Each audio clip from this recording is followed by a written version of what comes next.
నమస్కారం ASN news కి స్వాగతం. గురు పౌర్ణమి సందర్భంగా సింగరకొండ శ్రీ ప్రసన్నారాయణ స్వామి వారి దేవాలయంలో ఆదివారం లక్ష తమలపాకుల పూజ ఎంతో వైభవంగా జరిగింది. ముందుగా స్వామివారికి నిత్యం జరిగే అభిషేకాలు పూజలు జరిపి దేవస్థానం వేద పండితులు అర్చకులు కలిసి 11 ఆవృత్తములుగా ప్రసన్నారాయణ స్వామి వారిని తమలపాకుల పూజను జరిపారు. భక్తులు పాల్గొని స్వామివారిని దర్శించుకొని లక్ష తమలపాకుల పూజను తిలకించారు. అదేవిధంగా వ్యాసుల వారి జయంతి సందర్భంగా అర్చకులు వారి చిత్రపటాన్ని తీసుకొని దేవాలయం చుట్టూ ప్రదక్షిణలు చేసి ధ్వజస్తంభం వద్ద పూజలు చేశారు. ఈ సందర్భంగా వేద పండితులు బంగళ హరిశంకర్ అవధాని మాట్లాడుతూ గురు పౌర్ణమి వ్యాసుల వారి జయంతి 2 ఆదివారం కలిసి రావటం విశేషమైన రోజు అని, గురు పౌర్ణమిని పురస్కరించుకొని నేడు భక్తుల సహకారంతో లక్ష తమలపాకుల పూజ నిర్వహించారని, ప్రసన్నారాయణ స్వామివారి దేవాలయంలో గత 70 నెలల నుంచి పౌర్ణమి రోజున లక్ష తమలపాకుల పూజ, అమావాస్య రోజున కదలి ఫలార్చన నిర్వహిస్తున్నారన్నారు. కావున భక్తులందరూ ఈ అవకాశాన్ని వినియోగించుకోవాలని అవధాని తెలియజేశారు. పౌర్ణమి దీన్నే గురు పౌర్ణమి అంటారు. ఆషాఢ పౌర్ణమి రోజున వ్యాసుల వారి జయంతి కూడాను కలిసి రావటం ఒక విశేషమైన రోజు. వ్యాసుల వారు 4 వేదాలని విభజించారు. అంత క్రితం వేద రాశిగా ఉండేది. దాన్ని ఋగ్వేదము, యజుర్వేదము, సామవేదము, అథర్వణ వేదము ఇలాగే 4 వేదాలుగా విభజించి దాన్ని శాఖోపశాఖలుగా విభజించిన వేదవ్యాసుడు. అందుకనే ఆయనకి వేదవ్యాసుడు అని పేరు. అట్లాగే అష్టాదశ పురాణాలు కూడాను రచించింది మన వ్యాసుల వారు.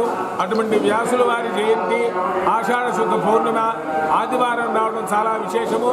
మనకి ఈ సింగరకొండ ప్రసన్నాంజనేయ స్వామి వారి దేవస్థానంలో గత 70 నెలల నుంచి ప్రతి నెల పౌర్ణమికి లక్ష తమలపాకుల పూజ, అలాగే అమావాస్యకి దశసహస్ర కదలి ఫలార్చన భక్తుల సహకారంతో అవిచ్ఛిన్నంగా ప్రతి నెల ఈ కార్యక్రమాలు జరుగుతున్నాయి. భక్తుల సహకారంతో ఈ రోజున పౌర్ణమి ఆదివారం రావడం చాలా విశేషము. ఆషాఢ మాసం మొన్న తొలి ఏకాదశి జరిగింది. ఈ రోజున వ్యాస పౌర్ణమి చాలా విశేషమైన రోజు. ఉదయం ఆలయ ప్రదక్షిణము, ఆలయ ముఖమండపంలో గణపతి పూజ, తర్వాత ఋత్వికరణ అయిన తర్వాత స్వామివారి పూజా కార్యక్రమం, లక్ష తమలపాకుల పూజా కార్యక్రమం ప్రారంభం చేశారు. ఇప్పటికి 9 ఆవృత్తులని 10వ ఆవృత్తి జరుగుతుంది. తర్వాత ఆంజనేయ సహస్రనామం, అలాగే సువర్చల అష్టోత్తరము, అలాగే బిల్వాష్టోత్తర పూజతో కార్యక్రమం హారతి మంత్రపుష్పం తీర్థప్రసాదంతో కార్యక్రమం పూర్తవుతుంది. వ్యాస పౌర్ణమి రోజున ఎవరైతే ఆంజనేయ స్వామి కూడాను మనకి గురువుతో సమానం. ఎందుకంటే ఏ దేవుడి గురించి కూడాను ఫలాలు చదువుకున్నారు, రాముల వారి గురించి కానీ, నరసింహస్వామి గురించి కానీ, లేకపోతే ఇంకా ఏ దేవుడి గురించి కానీ ఆ దేవుడు ఫలాలు చదువుకున్నాడని ఎక్కడా ఏ పురాణంలో మనకు చెప్పలేదు. వాళ్ళు మహర్షులు, దైవాంశ సంభూతులు. ఆంజనేయ స్వామి గురించి మాత్రం ఆయన నవవ్యాకరణవేత్త. నవవ్యాకరణం చదువుకున్న వాళ్ళు ఎట్లా భాషిస్తారో సంభాషిస్తారో రాముల వారితో ఈ ఆంజనేయ స్వామి సంభాషణ అయిన తర్వాత లక్ష్మణుడుతో రాముల వారు నవవ్యాకరణవేత్త, వ్యాకరణం తెలిసిన వారిలాగా మాట్లాడారు. ఆయన నాను ఋగ్వేదో వినీతస్య నా యజుర్వేదధారిణ, ఋగ్వేదం తెలిసిన వాళ్ళలాగే యజుర్వేదం చదువుకున్న వాళ్ళలాగే మాట్లాడాడని రాముల వారే స్వయంగా లక్ష్మణుడితో చెప్పాడు. అటువంటి ఆంజనేయ స్వామి కూడాను మనకి జగద్గురువుతో సమానం. ఆ ఆంజనేయ స్వామి క్షేత్రంలో ఈ లక్ష తమలపాకుల పూజ ఈ కార్యక్రమం రోజున స్వామివారిని దర్శనం చేసుకొని స్వామి తీర్థప్రసాదం స్వీకరించి స్వామి అనుగ్రహం పొందవలసిందిగా కోరుతున్నాం.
గురు పౌర్ణమి సందర్భంగా అద్దంకి పట్టణంలోని షిరిడి సాయిబాబా వారి దేవాలయంలో ఆదివారం ప్రత్యేక పూజా కార్యక్రమాలు అభిషేకాలు జరిగాయి.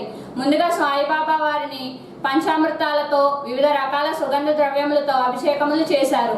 అదేవిధంగా భక్తుల స్వహస్తలతో అభిషేకం చేసి బాబా వారిని దర్శించుకున్నారు. అభిషేకాల తదుపరి సాయిబాబా వారిని అలంకరణ చేసి హారతిచ్చారు. కార్యక్రమంలో మహిళా భక్తులు అధిక సంఖ్యలో హాజరయ్యారు. అభిషేకాలను పూజా కార్యక్రమాలను తిలకించారు. అనంతరము దాదాపు 2000 మంది భక్తులకు అన్నప్రసాద వితరణ జరిగింది. ఈ సందర్భంగా దేవస్థానం కమిటీ కార్యదర్శి రమణ మాట్లాడుతూ, ప్రతి సంవత్సరం లాగానే ఈ సంవత్సరం కూడా గురు పౌర్ణమి సందర్భంగా షిరిడి సాయిబాబా వారి దేవాలయంలో ఆదివారం అభిషేకాలు ప్రత్యేక పూజా కార్యక్రమాలు నిర్వహించారని, గత 30 సంవత్సరాల నుంచి దేవాలయంలో గురు పౌర్ణమి వేడుకలు జరుగుతున్నాయని, చేసిన భక్తుల సహకారం ఉంటుందని రమణ పేర్కొన్నారు. అద్దంకి శ్రీ షిరిడి సాయిబాబా స్వామివారి దేవస్థానం తరఫున నా యొక్క జనరల్ సెక్రటరీ రమణారావు మాట్లాడుతున్నాను. ఈరోజు గురు పౌర్ణమి సందర్భంగా దేశవ్యాప్తంగా ఈ షిరిడి సాయి గారి దేవాలయాల్లో అనేక రకాల హోమాలు, పూజలు, పుష్కరాలు చేస్తూ ఉన్నారు. అదేవిధంగా ఈరోజు మా ఈ అద్దంకి షిరిడి సాయి దేవస్థానంలో కూడా స్వామివారికి పంచకలశాభిషేకంతో అభిషేకం చేశాము. సుమారుగా భక్తులు తండోపతండాలుగా ఇచ్చేసి ఉన్నారు. అలాగే మధ్యాహ్నం నుంచి 12:30 గంటల నుంచి సుమారు 2000 మంది దాకా భోజనాలు అన్న వితరణని ఏర్పాటు చేశాము. కాబట్టి భక్తులందరూ కూడా ఇది ఉపయోగించుకోవాలని కోరుతున్నాము. అలాగే గత 15 సంవత్సరాల నుంచి ఈ గుడి ఈ విధంగానే చేస్తూ భక్తుల సహకారాలతోటి అభివృద్ధి చెందుతూ ఉంది. ఈ విధంగానే అభివృద్ధి చెందాలని, భక్తులందరికీ సుఖజీవనం ఏర్పాటు చేయాలని మనసా కోరుకుంటున్నాను. హరి ఓం గురు బ్రహ్మ గురు విష్ణు గురుదేవో మహేశ్వర గురు సాక్షాత్ పరబ్రహ్మ తస్మై శ్రీ గురవే నమః. ఈరోజు శ్రీ గురు పౌర్ణమి సందర్భంగా ఉదయం శ్రీ షిరిడి సాయిబాబా స్వామివారికి ఉదయం 6 గంటలకు నగర హారతి జరిగి ఉన్నది. అలానే తదుపరి 8:30 గంటల దగ్గర నుంచి స్వామివారికి పంచామృతాలతోటి అభిషేకాలు, విశేషమైనటువంటి పూజా కార్యక్రమాలు జరిగి ఉన్నాయి. అలానే అలంకరణ, స్వామివారి విశేషమైన పూజా కార్యక్రమాలు జరుపుకొని స్వామివారు యొక్క భక్తులు స్వామివారితోటి ఎంతో భక్తులతోటి సంతోషంగా ఉంటున్నారు. కావున భక్తులకు తెలియదు, ఈరోజు గురు పౌర్ణమి సందర్భంగా జనాలు కూడా భక్తులు స్వామివారిని విశేషంగా చూసేందుకు తరలి వస్తూ ఉన్నారు. కావున భక్తులకు తెలియజేయడం.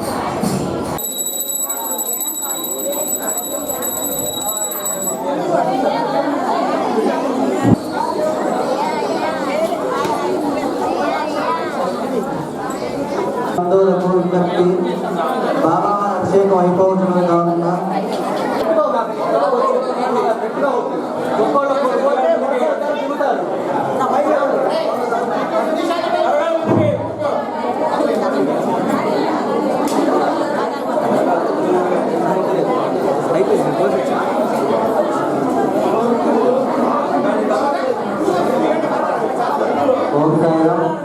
బాబా భక్తులందరూ దయచేసి 10 నిమిషాల్లో అభిషేకం అయిపోతున్నదండి.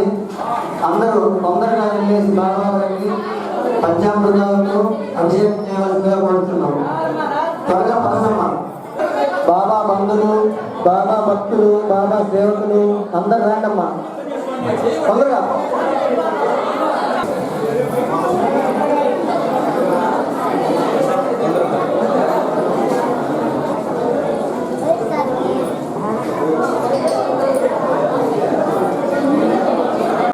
అది మంట దొరుకుతుంది, మీరేం పక్కనే ఉంటున్నారు.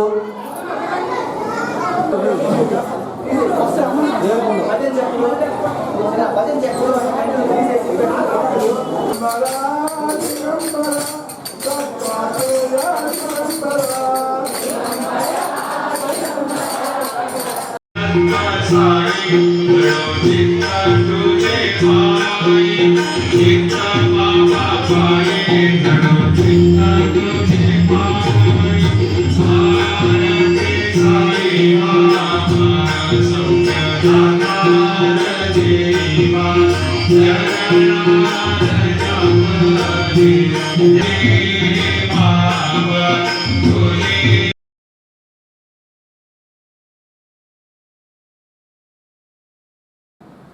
రోటరీ క్లబ్ ఆఫ్ పంగులూరు సంస్థ వారు చేసే సేవా కార్యక్రమాలు ఎంతో అద్భుతంగా ఉంటాయని, పంగులూరులో రోటరీ క్లబ్ సంస్థ ఏర్పడిన తర్వాత ప్రభుత్వ పాఠశాలలు పేదవారికి వివిధ రూపాలలో దాతలు సహాయ సహకారాలతో సహాయం చేశారని అద్దెంకి మాజీ శాసనసభ్యులు BCH గట్టయ్య అన్నారు.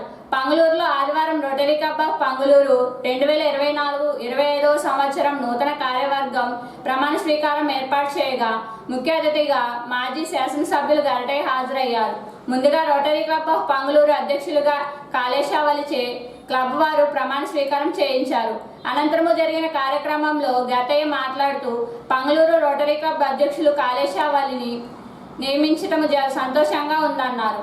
రోటరీ క్లబ్లో సీనియర్ సిటిజన్స్ ఎక్కువ మంది ఉన్నారని, అలా కాకుండా యువతను ప్రోత్సహించి వారి క్లబ్లో చేర్పించాలన్నారు.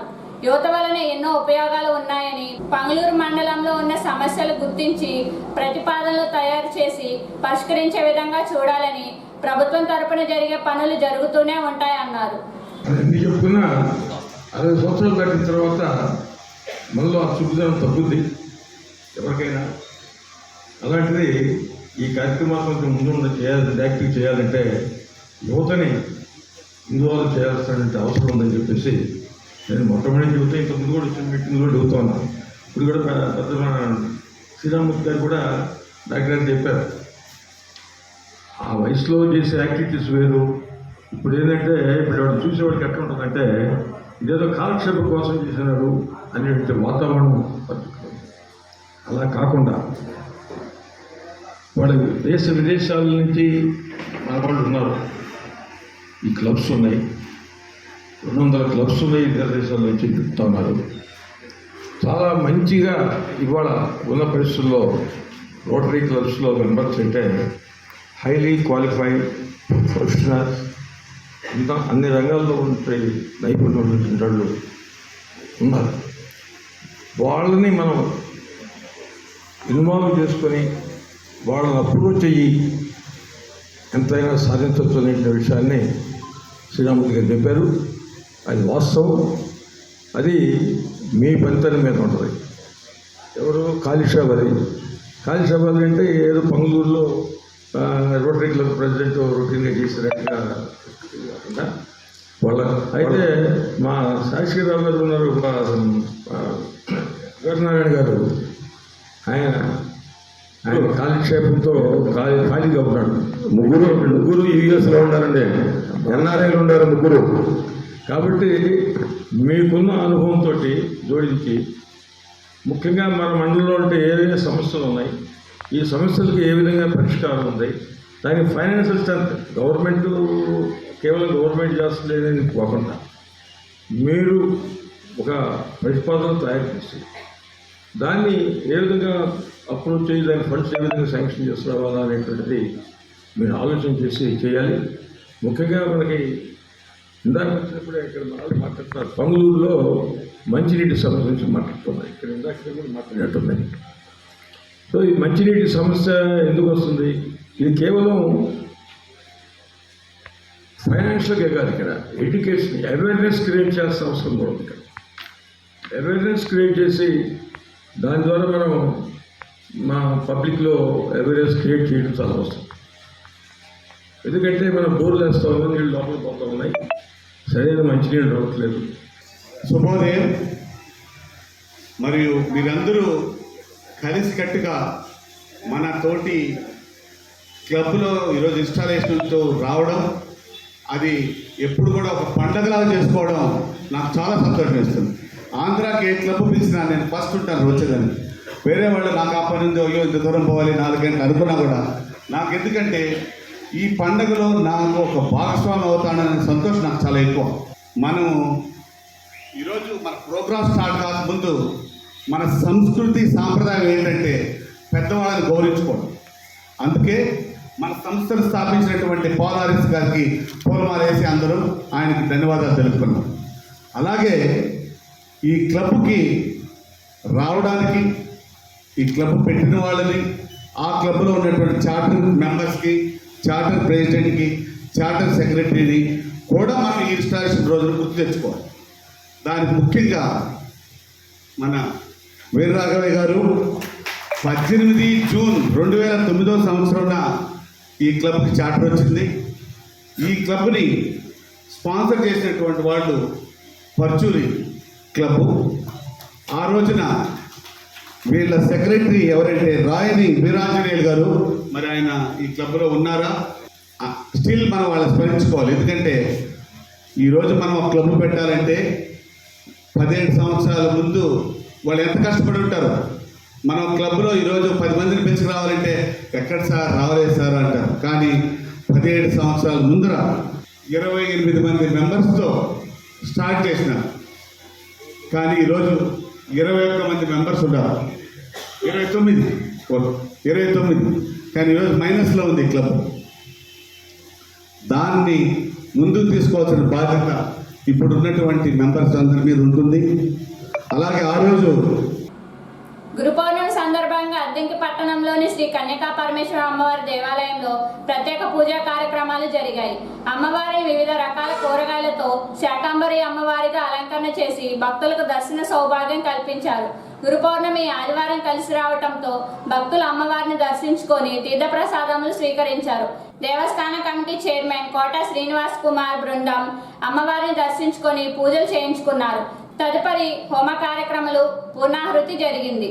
గురు పౌర్ణమి సందర్భంగా అమ్మవారిని ప్రతి సంవత్సరం లాగానే ఈ సంవత్సరం కూడా వివిధ రకాల కూరగాయలతో శాకంబరి అమ్మవారిగా అలంకరణ చేయటం జరిగిందని దేవస్థానం అర్చకులు నవీన్ కుమార్ తెలిపారు. వీటితో పాటు భక్తులచే వివిధ రకాల హోమ కార్యక్రమాలు పూర్ణాహుతి నిర్వహించారని అనంతరము తీర్థప్రసాదములు అందజేయటం జరిగిందన్నారు.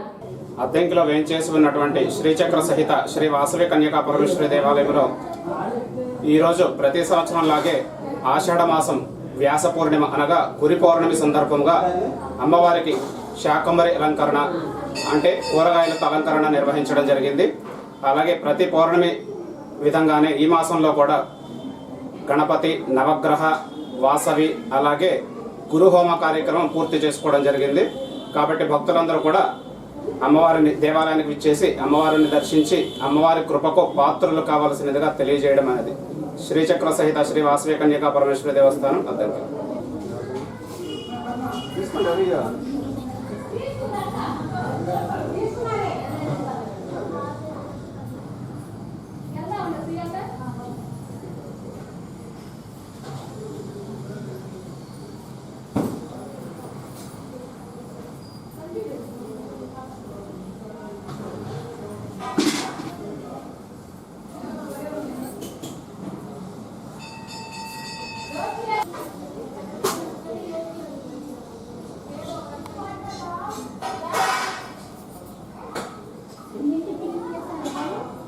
అమ్మ 8 నుంచి 10 ఎప్పుడైనా పౌర్ణమి హామం ఎప్పుడైనా వేరే మిగతా కార్యక్రమం పౌర్ణమి హామం ఇంకా రేపు ఉంటుంది 8 నుంచి 10 కూర్చున్న వాళ్ళంతా కూర్చోద్దామండి. మేము షాపులకు వెళ్ళాలి. 10 మంది ఉన్నారు హాస్టల్ వచ్చేది 5 ఒకళ్ళు వస్తారు. ఇంకా నేను లేట్ చేస్తే మళ్ళీ ఇంకా నెక్స్ట్ పోయిన అవుతుంది. పౌర్ణానికి శాశ్వతం ఉన్నారు. ఎవరన్నా శాశ్వతం పూర్ణాహుతి ఉత్తమాంజోహోదే సర్వం వై పూర్ణాహుదే సర్వమేవాప్నోదే అథాయం వై పూర్ణాహుదే అస్యామేవ ప్రతిష్టతే వసర్ధారాంజోహ దివసో ఆర్మేధారా సిదివార కామా వై వసర్ధారా కామానేవ వృంధే శంచమే మయచ్చమే ప్రియంచమే కామచ్చమే కామచ్చమే సోమరసచ్చమే భద్రంచమే శ్రేయచ్చమే వశ్యచ్చమే. భక్తులందరికీ మనవి, ఈరోజు వాసవి అమ్మవారి దేవస్థానంలో శాకంబరి అవతారం అలంకరించడం జరిగింది. భక్తులందరూ దర్శించి తీర్థ ప్రసాదాలు తీసుకోవచ్చు. ఏఎస్ఎన్ సమాప్తం. నమస్కారం.